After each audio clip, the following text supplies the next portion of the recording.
आज की video start करने से पहले मैं आपको एक छोटी सी बात क्लेरिफाई कर देता हूं कि बजट से रिलेटेड जो प्रोसीजर है उसको हमारे संविधान में डिवाइड कर दिया गया है 3 अलग-अलग स्टेप्स में। इनमें से आर्टिकल 202 तो बात करता है बजट से रिलेटेड फर्स्ट स्टेप की, उसके बाद आर्टिकल 203 बात करता है बजट से रिलेटेड सेकंड स्टेप की, और फिर अंत में आर्टिकल 204 बात करता है बजट से रिलेटेड थर्ड स्टेप की। बात करें सबसे पहले आर्टिकल 202 में डिस्क्राइब की गई बजट से रिलेटेड पहली स्टेप की, तो इस आर्टिकल में दो ही चीजों के बारे में बात की गई है। सबसे पहले तो इस आर्टिकल में बजट की डेफिनेशन बताते हुए यह कहा गया है कि बजट में बेसिकली दो ही चीजें इंक्लूड होती हैं। फर्स्टली कि आने वाले फाइनेंशियल ईयर में गवर्नमेंट की एस्टिमेटेड रिसिप्ट यानी अनुमानित आय क्या होगी, और सेकेंडली कि आने वाले फाइनेंशियल ईयर में गवर्नमेंट का एस्टिमेटेड एक्सपेंडिचर यानी अनुमानित व्यय क्या होगा। बजट या एनुअल फाइनेंशियल स्टेटमेंट की इस डेफिनेशन के बाद में एक और जो इंपॉर्टेंट बात इस आर्टिकल में बताई गई है वो ये है कि बजट का ये जो टोटल एस्टिमेटेड एक्सपेंडिचर होता है इसको दो अलग अलग कैटेगरीज में दर्शाया जाता है कि वह तो कौन सा एक्सपेंडिचर है जो कि expenditure charge upon consolidated fund of state की कैटेगरी से रिलेटेड है, और वो कौन सा एक्सपेंडिचर है जो कि other expenditure made from consolidated fund of state की कैटेगरी से रिलेटेड है।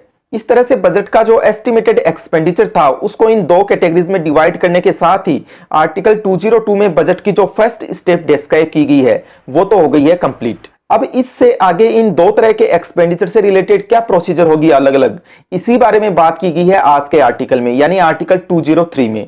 इस आर्टिकल में टोटल 3 क्लोजेज हैं, तो आइए जानते हैं इन तीनों ही क्लोजेज को एक एक करके। इस आर्टिकल का जो क्लोज 1 है वो बात करेगा expenditure charge upon consolidated fund of state की कैटेगरी से रिलेटेड जो एक्सपेंडिचर है उससे रिलेटेड प्रोसीजर के बारे में। इस क्लोज के प्रोविजंस के मुताबिक इस तरह का जो एक्सपेंडिचर है उसके संबंध में राज्य विधानमंडल में केवल डिस्कशन ही हो सकता है, यानी कि किसी भी तरह की कोई वोटिंग नहीं हो सकती। कहने का मतलब कि इस तरह के एक्सपेंडिचर के संबंध में राज्य विधानमंडल को कोई अधिकार नहीं है वोटिंग करने का। क्लोज 2 में बात की गई है other expenditure made from consolidated fund of state की कैटेगरी से रिलेटेड एक्सपेंडिचर के बारे में। इस क्लॉज के प्रोविजंस के मुताबिक इस तरह का जो एस्टिमेटेड एक्सपेंडिचर है इसके संबंध में राज्य विधानमंडल में डिस्कशन तो होगा ही होगा, और उस डिस्कशन के बाद इस तरह के एस्टिमेटेड एक्सपेंडिचर को डिमांड्स फॉर ग्रांट्स यानी अनुदान की मांगों के रूप में विधानसभा में सबमिट कर दिया जाएगा, और उसके बाद में विधानसभा में इस पर वोटिंग भी होगी। इस वोटिंग में विधानसभा के पास 3 तरह के अधिकार होंगे। Firstly in demands for grants पर अपनी असेंट दे दे, सेकेंडली या अपनी असेंट ना दे, और थर्डली या फिर रिडक्शन यानी कटौती के साथ अपनी असेंट दे दे। लेकिन जनरली विधानसभा में ये असेंट या अनुमति आसानी से मिली जाती है। क्यों? क्योंकि गवर्नमेंट के पास विधानसभा में तो मेजोरिटी होती ही है हमेशा ही।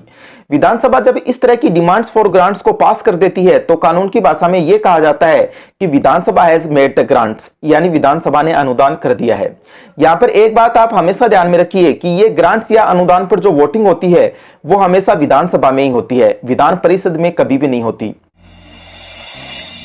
इस आर्टिकल से रिलेटेड जो अंतिम बात आपको ध्यान में रखनी है वो ये है कि ये जो डिमांड्स फॉर ग्रांट्स या अनुदान की मांग होती है इनको करने के लिए राज्यपाल की रिकमेंडेशन यानी सिफारिश की जरूरत होती है, यानी बिना राज्यपाल की प्रायर रिकमेंडेशन के इनको कभी भी राज्य विधानमंडल में नहीं रखा जा सकता।